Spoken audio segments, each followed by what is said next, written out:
Hari.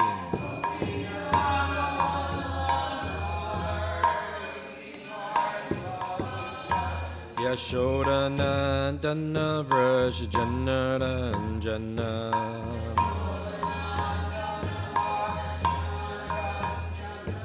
Yashodanandana Vrashjanaranjana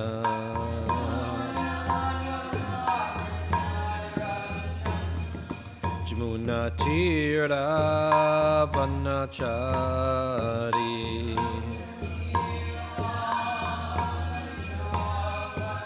Jamunatira Vanachari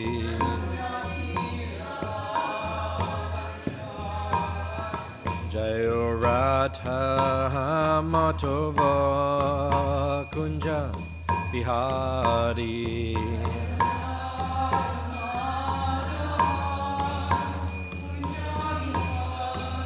Jayo Radha Matova Kunja Bihari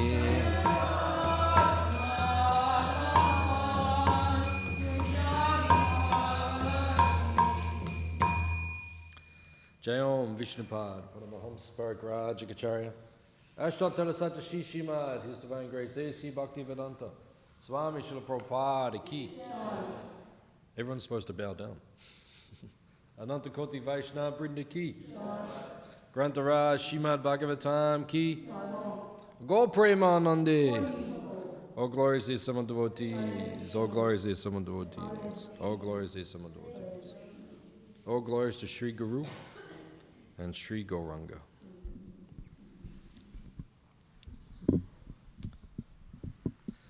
Narayanam namaskritya naram cheva narotamam devim sarasvatim vyasam tato jayam udirayat. Om namo bhagavate vasudevaya. Om namo bhagavate vasudevaya.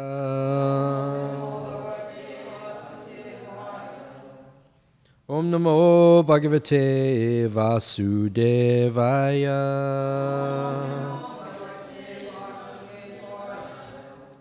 Reading from Srimad-Bhagavatam, Canto 4, Chapter 28, chapter entitled Puranjana becomes a woman in the next life, text number 24. Purim viha Purim viha yopagata Uparuddho bhujangamaha Yadatam evanupuri Vishirna prakritim gata Purim viha yopagata Uparuddho bhujangamaha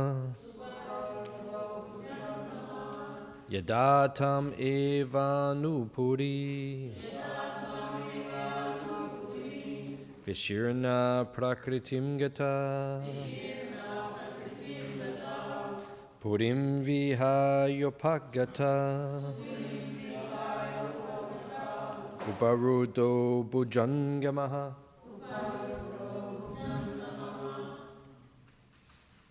Yadatam evanupuri Vishirna prakritim gata Purim viha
Purim, the city.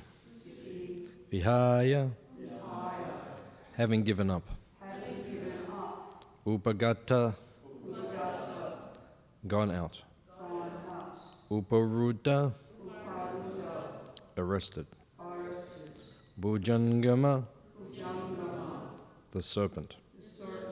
Yada, when. Tam, him. Eva, certainly.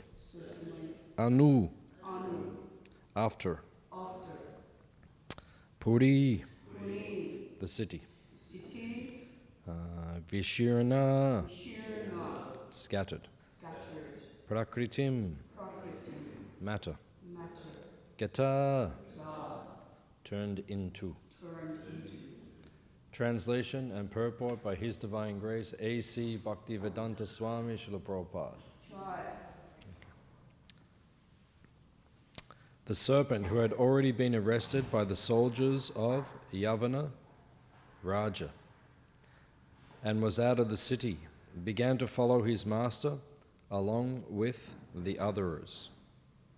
As soon as they all left the city, it was immediately dismantled and smashed to dust. Translation, responsively. The serpent, who had already been arrested by the soldiers of Yavana Raj and was out of the city, began to follow his master along with the others. As soon as they all left the city, it was immediately dismantled and smashed to dust. Purport. When the living entity is arrested, all his followers, namely the life air, the senses, and sense objects, immediately leave the lump of matter, the body. When the living entity and his companions leave, the body no longer works, but turns into basic material elements: earth, water, fire, air, and ether. When a city attacked by enemies is vacated by its inhabitants, the enemy immediately takes advantage of that city and bombards it to smash the whole thing to dust. When we say, "Dust thou art, and unto dust thou shalt return," we refer to the body. When a city is attacked and bombarded by enemies, the citizens generally leave, and the city ceases to exist.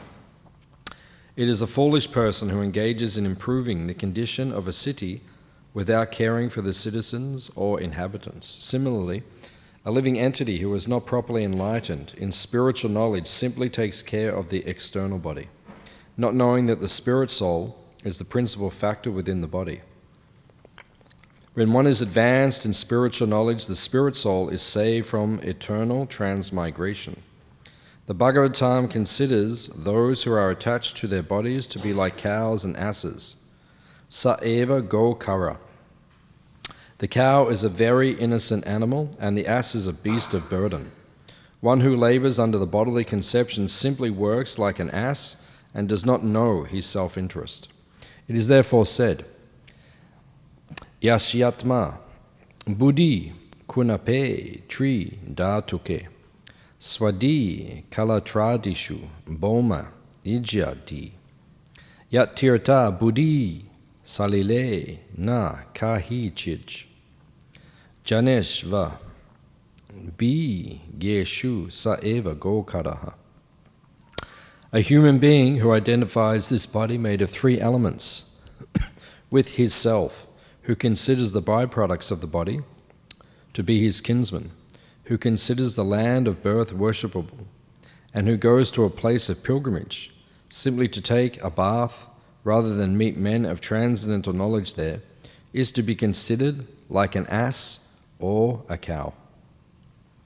Human civilization devoid of Krishna consciousness is simply a civilization of lower animals. Sometimes such a civilization may study the dead body and consider the brain or the heart.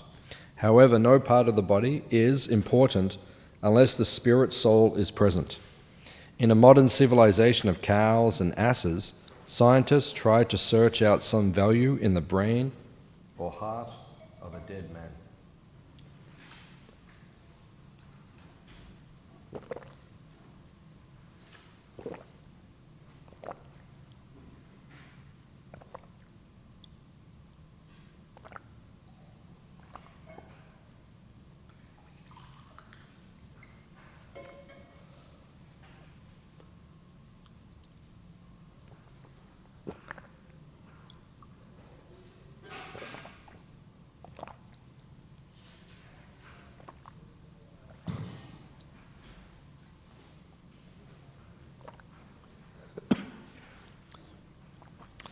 Amigyan Timadandasya Gyananjana Shalakaya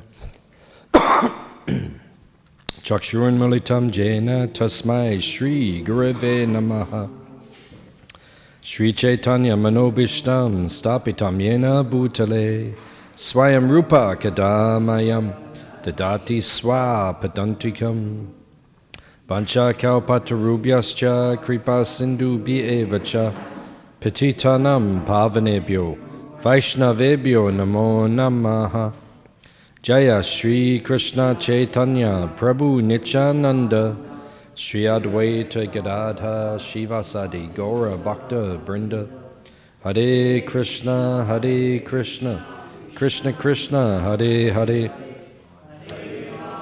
Hare Rama Hare Hare.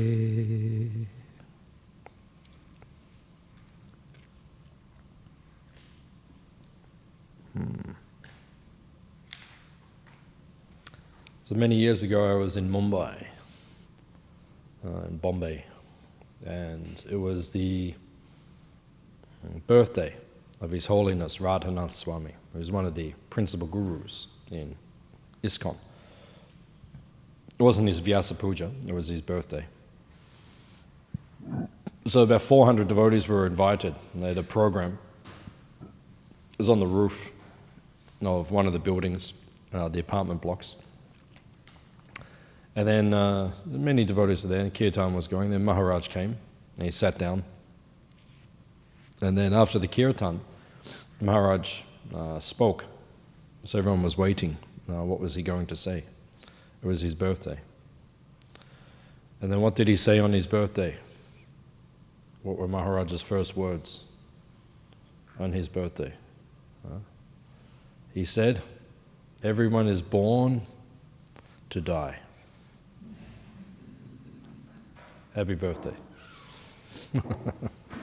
Because if you're born, Bhagavad Gita says, one who takes birth, he is sure to die. One who dies, he is sure to take birth again.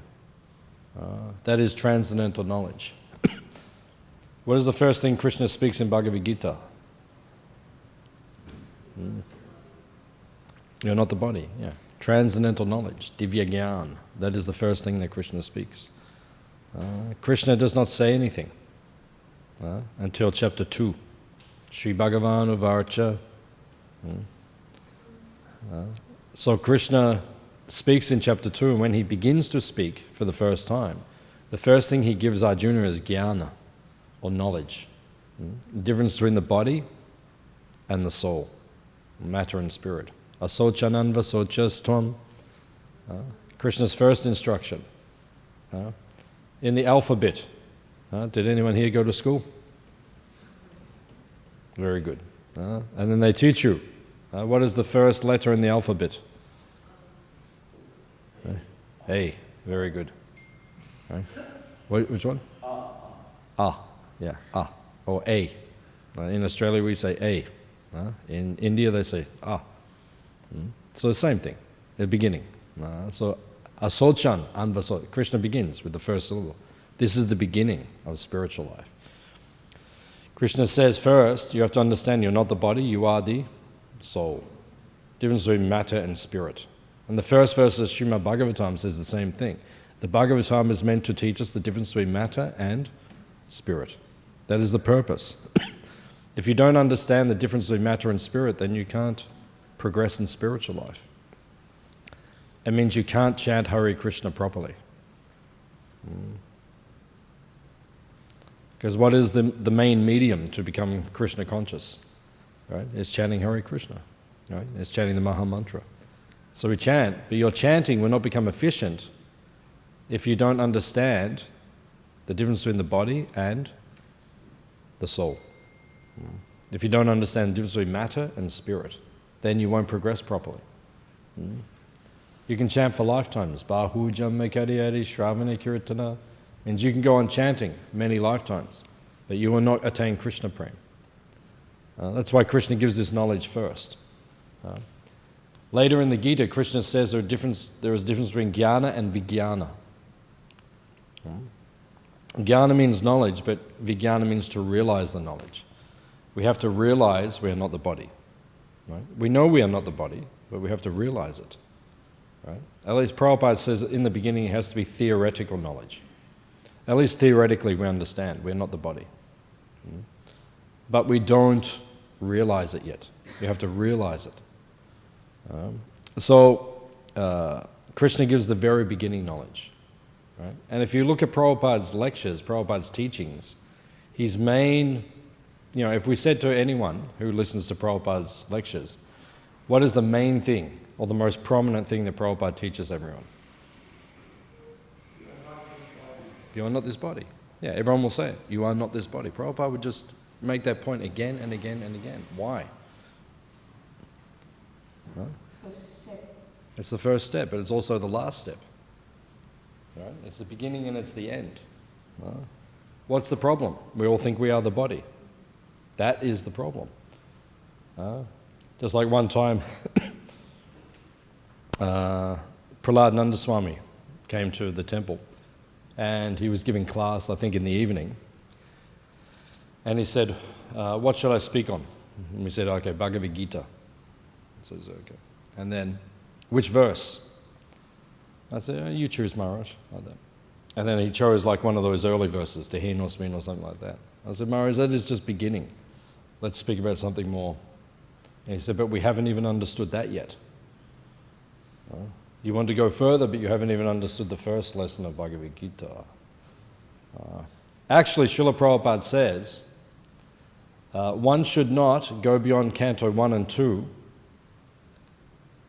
until one has become detached from illicit sex. Right? Until there's no sex desire.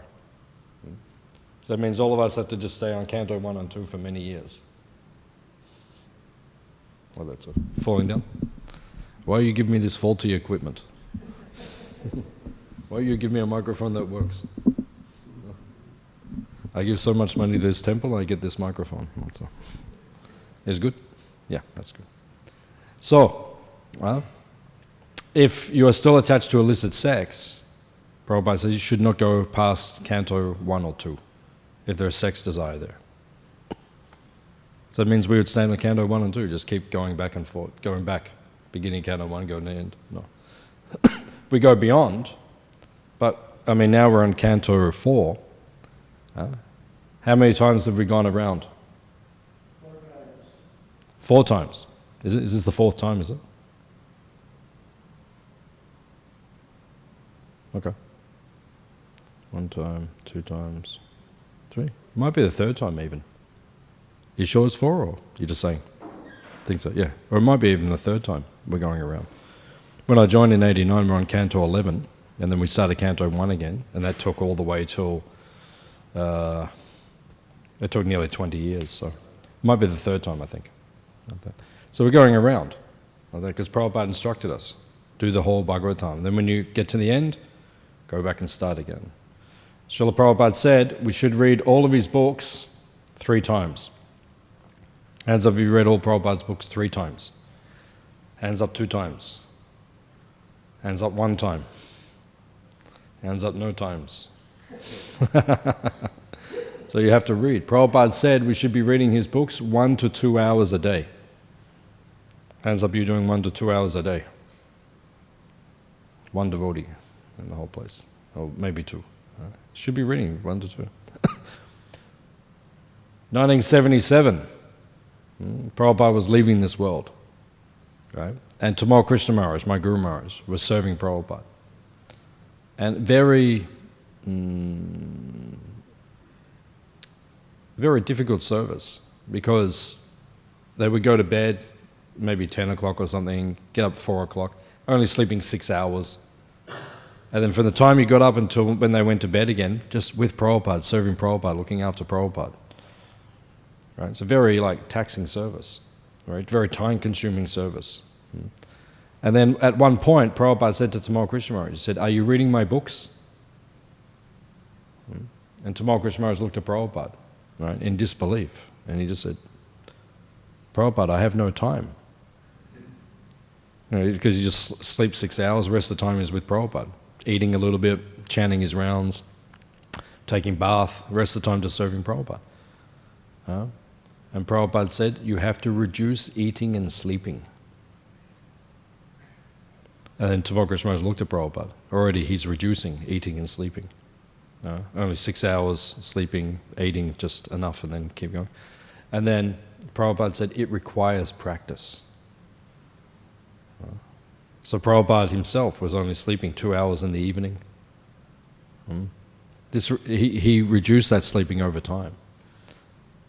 So it requires practice. If you have determination, then you can read every day 1 or 2 hours. You have to reduce your eating and sleeping. And then you have time for a devotional service. It means you have to become determined. That's what it means. But we have to read the books, because then we have to realize we are not the body, we are the soul.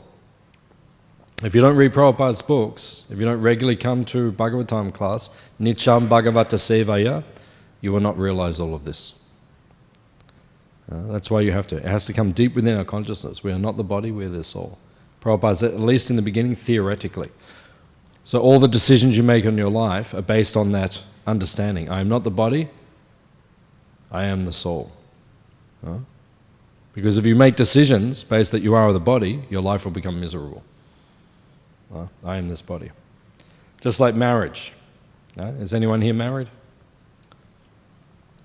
A few people are married, right? Right. They look at me with funny looks on their faces. Like, are you married? Like, yeah. Okay. So, just like marriage. Prabhupada said, we need marriage as much as we need a material body. Do you need a material body? No, you don't need a material body. Why do you have a material body? Because you chose to be separate from Krishna. So Krishna said, have a material body. Go and enjoy yourself separately. How are you enjoying yourself so far?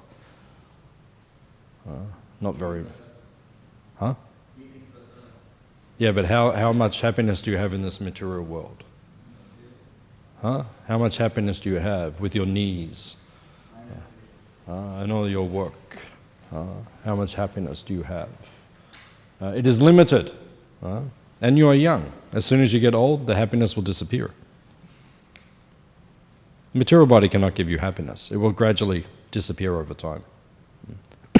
So that is the nature of the material world. It cannot give you happiness. So you don't need a material body, but you want to have a material body. Therefore, Krishna gives you a material body. If you don't want a material body, Krishna will take it away. Right? But you want it, so Krishna said, okay, keep it. Keep the material body. Right?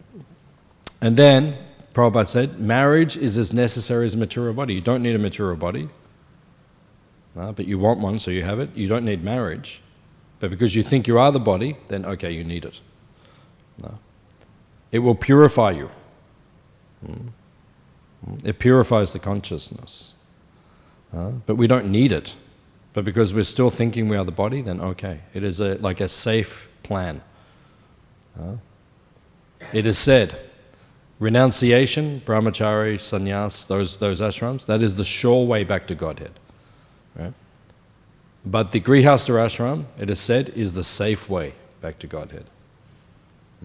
One is sure, if you can do it properly, it is sure to go back. One is safely, you'll go back gradually.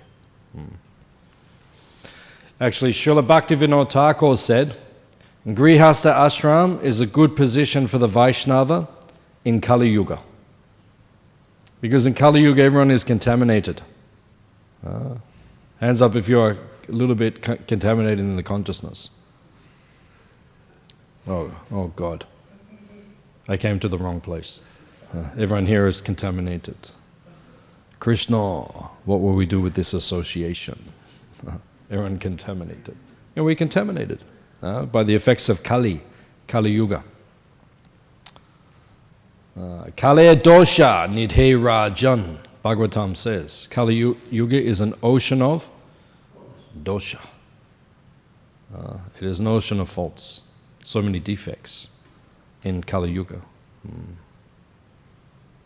So many defects are there in this age of Kali. It is full of problems. It is the age of quarrel and hypocrisy. It is full of faults. So the consciousness is contaminated. So therefore, Bhaktivedanta Thakur says, this age is a very good, in this age, Grihastha ashram is a good ashram. Because we're contaminated. So okay, then if you think you are the body, you get married. Keep practicing Krishna consciousness. And then if you keep practicing properly. So what is the key element which purifies? All right? Because we're all devotees. Some devotees are brahmacharis sitting here. Some devotees are grihastas. All right? I don't think we have any vanaprasthas. Maybe some vanaprasthas. No sannyasis in the audience. But what is the element which purifies the brahmachari and the grihasta and the vanaprastha and the sannyasi? It is sadhana bhakti. Sadhana. Sadhana is what purifies us. So it doesn't matter which ashram you're in. Lord Chaitanya had followers in Grihastha ashram and all the ashrams. Brahmacharis, sannyasis, all of them. They were all there, vanaprastha. But what is the most important element? It is your sadhana. Your sadhana will purify you.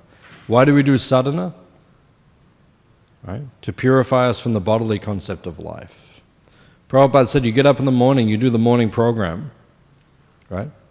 It purifies the consciousness. So now we all have to start doing our service after this, during the day, and then when the contamination of Kali Yuga hits us, we have purified ourselves. So we won't become so contaminated. Right? It's like if you're a doctor and you have to go into the hospital, the sick people are there. So first you have to take the injection, like the inoculation. And then you inoculate yourself, so when you go, you won't become so contaminated. So it says the morning program purifies us, so when we go out into the world, we don't become so contaminated by it. We're inoculated. And Prabhupada says once a year, you go to the holy dham and you bathe in the Ganga. And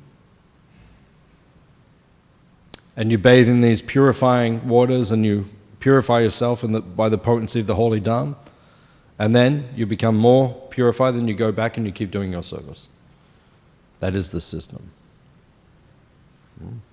Or if you can't go to Mayapur, bathe in the Ganga, you can go and bathe in the Yarra River. One devotee, he went to the Yarra River, near the bridge, goes over the Yarra River. He got a bottle of Ganga water, he poured it in. So then it became purified, the Yarra River. Maybe non-different from the Ganga.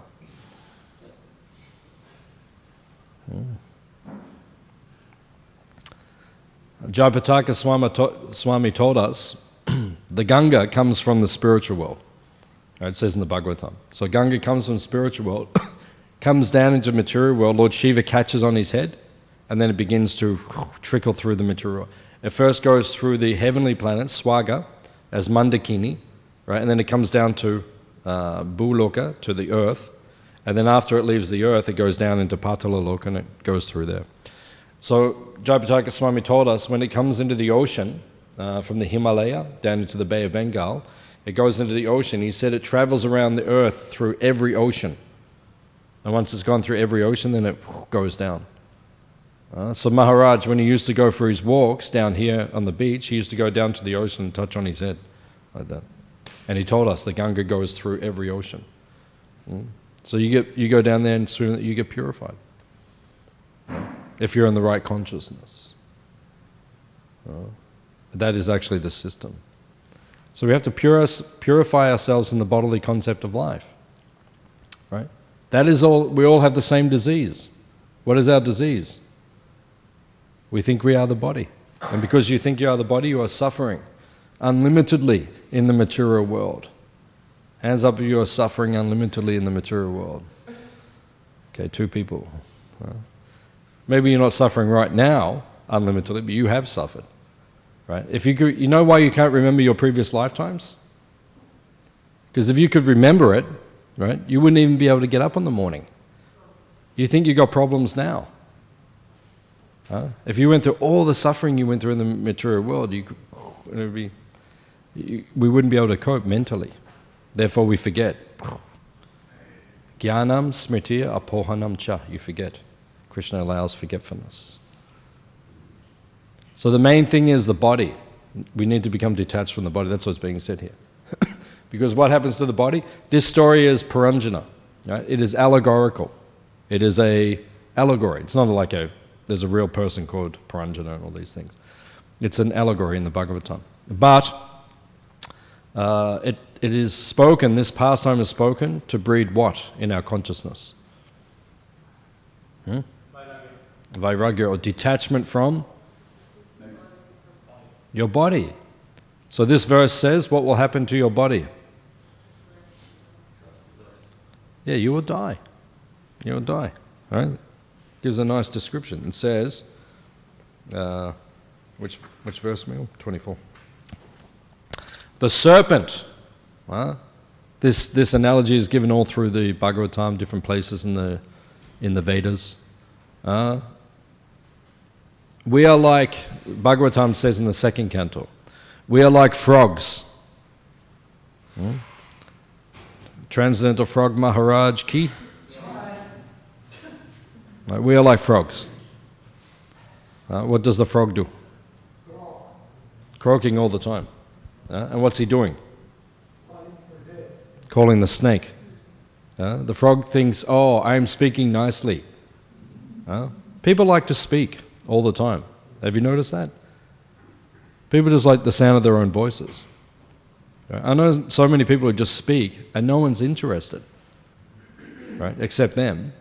Right? And they just talk and talk and talk and talk. No one's really listening. But everyone just likes the sound of their own voice. So that is like the frog. The frog is going, burp, burp, and everyone, he's thinking, I sound so nice. But what's he doing? He's just calling the snake. Oh, I'm over here. And the snake is coming. So Bhagavatam says we spend our life just making all this noise, and then the snake of death just comes and goes, takes us. So the serpent is coming. Just a matter of time. The serpent is Sapa. He is coming. No problem. He will get here soon. Death is coming. My grandmother. You know my grandmother? Anyone? No, my grandmother. My mother's mother. Anyone met her? She used to come into the temple sometimes. She came a few times. She would dance in the kirtan. When she was young, she was a dancer. So the Mataji's would dance, she would go and dance with them. An old lady, and she'd do her dancing, because she just liked to dance like that. So she came. So I used to go and see her before she passed from this world. And she told me, when she was about 86, she said, where does all the time go? She said, everything just goes like that. My whole life, just suddenly, like in one moment, gone. That's what happens. Like we think now we've got plenty of time, but one day we will come, we'll be like very old, and it's all gone. And now death is just ready to go like this. So this is called Sapa, the snake of death. He is coming. So it says here, we will become arrested by the soldiers, and they will dismantle the city. So death is coming. We will all die soon. We haven't got long. A few decades. I turned 50 last year. So now how much time have I got now? Probably 40 years maximum, I would say. I'll be lucky. All my grandparents died in the 80s, 88, 89. So, if I go something like that, not too long. Over the halfway mark. Down the hill. It's all over now. Right? It is finishing. But Prabhupada says, when you get to 50, you have to become very serious in spiritual life. Because Prabhupada says the body begins to have problems and decay. But one thing I'm seeing, this sense of enjoyment does not leave. Just because you're old doesn't go away. You know the famous pastime? Who was it? Birbal? And what was Akbar and Birbal? Yeah, they were together. So Birbal was the advisor to Akbar. And Akbar was saying to him, Akbar was a great king in India, famous king. He was saying to Birbal, he's saying, when you get old, sex desire goes from you. And Birbal said, no, it doesn't. It's still there. And Akbar said, no, no, no. Birbal said, anyway, bring your daughter and meet me at this house, right, in the city. So he brought the daughter, right, his princess, very beautiful princess, Akbar's daughter. He brought, and Birbal said, come with me. So they walked into the house. They walked in, and there was a dying man, very old, dying man. He's laying there, nearly dying. And this is the emperor, this is the king of India, has just walked in. And when he walked in with his daughter, the old man, he looked at the daughter. Like that. Wasn't interested in, the king himself has come to see him on his deathbed, a great honor. But he looked at the daughter. And then Birbal said to Akbar, just see. You think sex desire is gone. He's just about to die. Right? Still he's focused on the form of the woman. Krishna says, yam yam vapi smaram bhavam. Whatever you remember at the time of death, that's what you will come. You will take birth as a woman. If you're meditating on the form of the woman at death, you will take birth as a woman. If you're meditating on the form of the man, you take birth as a man. You meditate on the form of the pig, you become pig. Next life. Bhakta Porky. With your 3 kids, Huey, Dewey, and Louie, and your fat wife with her moustache. Like that. So if you're attached to this material world, then yeah, you'll take birth again. So our sadhana is meant to make us detached. We practice detachment. So we become detached from this world. So at the time of death, you think of Krishna. You have to think of the form of Krishna. Especially, Prabhupada says, for grihasta, you have to do deity worship, Archa Vigraha. Srimurti, Shraddhaya, Sevan. Right? Rupa Goswami says, especially for the grihastas, you have to worship the deities. Why? Because you have to become attached to the transcendental form of Krishna, not the form in this world. You have to become attached to Krishna. That's why we have to do deity worship. Srimurti, Shraddhaya Sevan. You have to worship the deity with great faith, with great love and devotion. When you worship the deity, it is called Atmavan Seva. What is Atmavan Seva? Atmavan Manyate Jagat. Well, you know in the Vedas it says like that. What is Atmavan Seva? Whatever I like, deity is like. Yeah, whatever I like or whatever I'm feeling, the deity is feeling. Okay, I'm hot. The deity must be hot. I am cold. The deity must be hot. So you dress the deity appropriately. I am hungry. The deity must be hungry. Hare Prabhu, he asked Prabhupada in Vrindavan. Because in Vrindavan, they offer the bhoga to Krishna. Like at Radha Shama Sundar, Krishna Balaram Mandir, we offer the bhoga to Krishna. So Prabhupada said to Hare in Vrindavan, he said, everything which is cooked in Vrindavan is already prasad.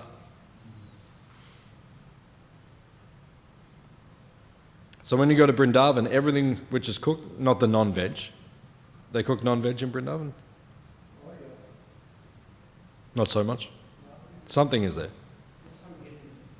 Yeah. Yeah, something is there, but not so much. But something is there. But Prabhupada said everything in Vrindavan is already prasad. So then Hare Prabhu said to Prabhupada, then why do we offer to the deities if it's already prasad? Prabhupada said, because Krishna is hungry. What's he going to eat? What does Mother Yashoda think all day? Krishna must be hungry. That's all she thinks all day practically. He must be hungry. Cooks. You know when he was holding Giriraj, Govardhan Hill? 7 days, 7 nights. Krishna had a lotus flower between the thumb and, what's that called? Index finger, right? Krishna had a lotus flower. He was twirling like that. And you see in India, sometimes the Brahmanas, the boys have long fingernails on the, you see Bhaktivedanta Purnamaras? They have like little finger and they have long fingernail. Krishna has that. So he was actually holding Giriraj on the fingernail, on the top. So he's like that, 7 days, 7 nights, standing there. And the cowherd boys said, change arms. Your arm must be tired. Change arms. He said, no, it's okay. So they got up, they were massaging his arms, making sure he's okay. Right? And he's holding like this. And Mother Yashoda, she said, you must be hungry. You're holding like this. You need something to eat. So she was cooking sweet rice and feeding him, right, with her own hand, putting in his mouth. He was taking sweet rice and just holding Giriraj. Right? She's always thinking, what does he need to eat? What does he need to eat? So that's why we offer the bhoga to the deities. Because we think, Krishna, I'm hungry. Hands up if you're hungry. You're always hungry. This is the problem with you ISKCON devotees, always hungry. Everything just prasad, prasad, prasad. Have to do more chanting, too much prasad, more chanting. He served us. He served us. Serve prasadam also. That is good. So everyone is taking prasad, right? So we like to take prasad, but we have to think, Krishna must be hungry. Just like sometimes in the house of the Grihasta, they're offering Krishna maybe some little bit of nuts and a little bit of sultana, a little bit of bhoga. They offer to deity in the morning, but then the whole family is eating like, Raj Bhog, and just eat. No, that's not good. No? Whatever you eat, Krishna has to eat. Krishna has to eat better than us. Should be the other way. Krishna, you eat the Raj Bhog, we just have some fruits and veggies. Enough. In other words, Krishna has to eat night. And if Krishna leaves us some prasad, then we take it. Sometimes, in our history, Gaudiya Vaishnava history, it describes that some of the deities took the bhoga offering. They offered the bhog, they went away, they came back, opened up, and something was gone. It is there in our history. Sometimes Krishna will take the offering. Have you ever seen here in Melbourne when you do the offering, something is missing?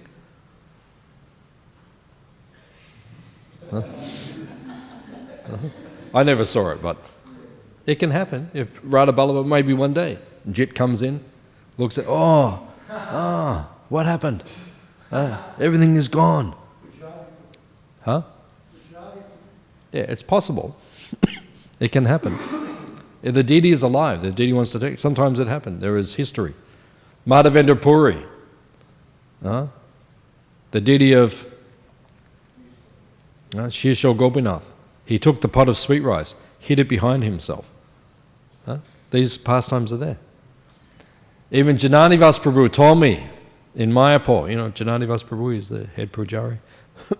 He told me they installed the deity of Jagannath Balaram Subhadra at Simanti Dweep in Rajpur, Mayapur. So then, someone gave Giriraj Shila, Govardhan Shila. So then they put the Govardhan Shila on the altar. And then the pujari had a dream. And in the dream, Jagannath said to the pujari, you put the offering in front of us, and then you start ringing the bell, and before we can even taste it, Giriraj, Govardhan, starts eating everything. Like that. He had this dream, the pujari. So then he came to Jananivas Prabhu, he told him. He said, I had this dream. No, actually I think he came to Jayapataka Swami, but they had the dream. No? And then Maharaj said, okay, 2 offerings. So now if you go to Rajpur, they have one for Giriraj, one for Jagannath, because Giriraj was stealing everything. He was taking everything from. Or we have Giriraj here as well. So I don't know, you don't know. Maybe Jit will have a dream tonight that you go to Aniruddha Prabhu. Giriraj is taking the... These deities are alive. Maybe you don't see it, that's your problem. In Chaitanya Charitamrita, it says the deity is talking and walking. There's so many pastimes, the deities are alive. So this is why we offer the bhoga to Krishna. Because it has to make Krishna satisfied and happy. So grihastas need to do deity worship. All of us actually need to do deity worship, because you have to get out of the bodily concept of life. You have to start thinking, is Krishna hungry? Not are we hungry, is Krishna hungry? That is bhakti. So at the end of your life, you will meditate on the transcendental form of Krishna. Yeah. When you're dying, just like Prabhupada, when Prabhupada was leaving this world, right, Srila Prabhupada, he was his body was emaciated. Prabhupada was just lying on the bed, he couldn't even sit up and like this. And at one point in time, devotees were doing 24-hour kirtan for Prabhupada. So Brahmananda Prabhu, one of Prabhupada's early disciples, he was leading kirtan. Prabhupada woke up. Prabhupada said, "Who is that?" He said, "Brahmananda Prabhupada." He said, "Brahmananda?" He said, "I heard you were sick." Someone told him Brahmananda Prabhu got sick. And Prabhupada was leaving his body. Like, his body was so weak, he couldn't even sit up by himself. And Prabhupada said to Brahmananda, he said, "Are you okay? Are you taking something for your sickness?" Prabhupada leaving his body, he's thinking, is Brahmananda okay? His young disciple, is he like that? So this is what we should be thinking at the time of death, not thinking about our body, but thinking about Krishna. Is Krishna hungry? Can I get up and cook for him? Does he need something to eat? Can I dress him? Can I do some service for him? Just like in Vrindavan, there was that pujari. He cooked for the deities for many, many years. What was the name of the? Vibhu Chaitanya Prabhu. Yeah. He's a great Mahatma, great saint. He used to get up in the morning, cook the Mangaladi sweets, and cook every offering, all 7 offerings for the deities.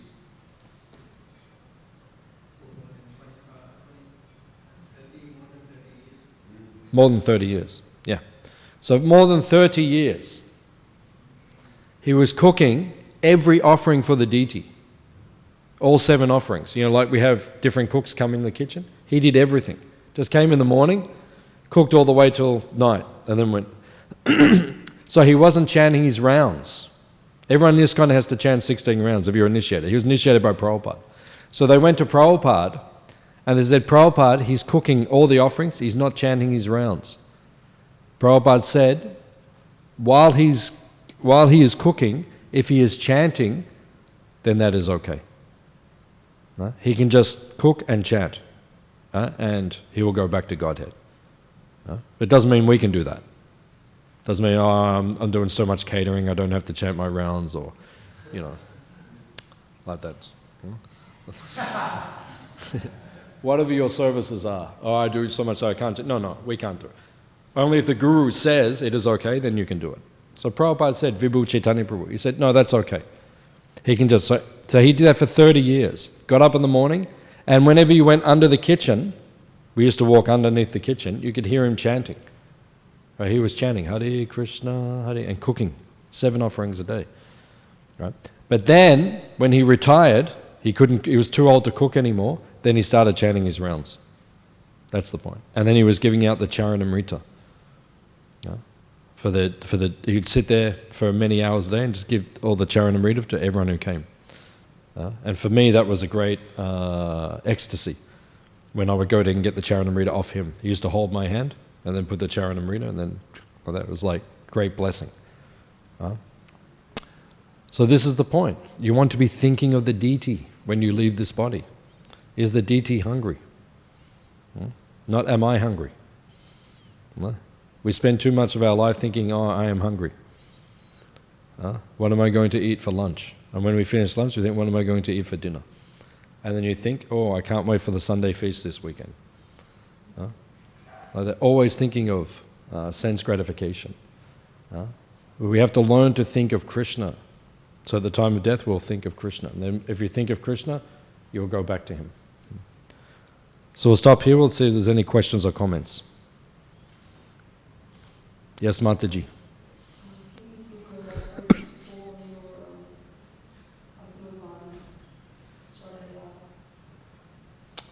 Atmavan Seva. What is the reference? Ayendra Prabhu. I heard him give a lecture and he was speaking about this concept, Atmavan Seva. In terms of like a Shastric quote, I can't give you like a Shastric quote, but I heard him explain this. Yeah. But I heard him, he gave a lecture one time and he was speaking about Atmavan Seva. Thinking of whatever I am feeling and the deity is feeling. That's the reference. So. Any other?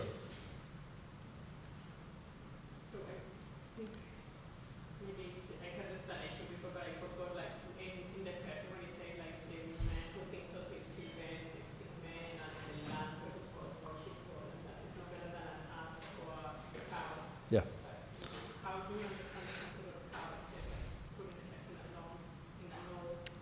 Yeah, devotees always ask this question. Yeah. The question is, it says in the verse, there's a verse quoted in this purport, it says, one who goes to a holy place just to bathe in the river, but does not associate with the holy people who live there, is no better than an ass or a cow. Because a cow and an ass, they just go and bathe, they don't go and speak.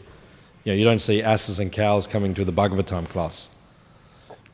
Right, and listening to the class, right? They just go and bathe in the water and like that. So it says, if you do that, you're no better than ass or cow. So yeah, devotees always ask this question, because the cow is holy. Why is the cow mentioned in that verse? Because the cows are like that. Now, they don't come to Bhagavatam class. They're a holy animal, but they're animals, pashu, which means they don't have developed intelligence, that's all. They could use any animal as example, but they're just saying like that. It doesn't mean they're degrading the cow, they're just saying that they're animals, so less developed. That's all. Any other question?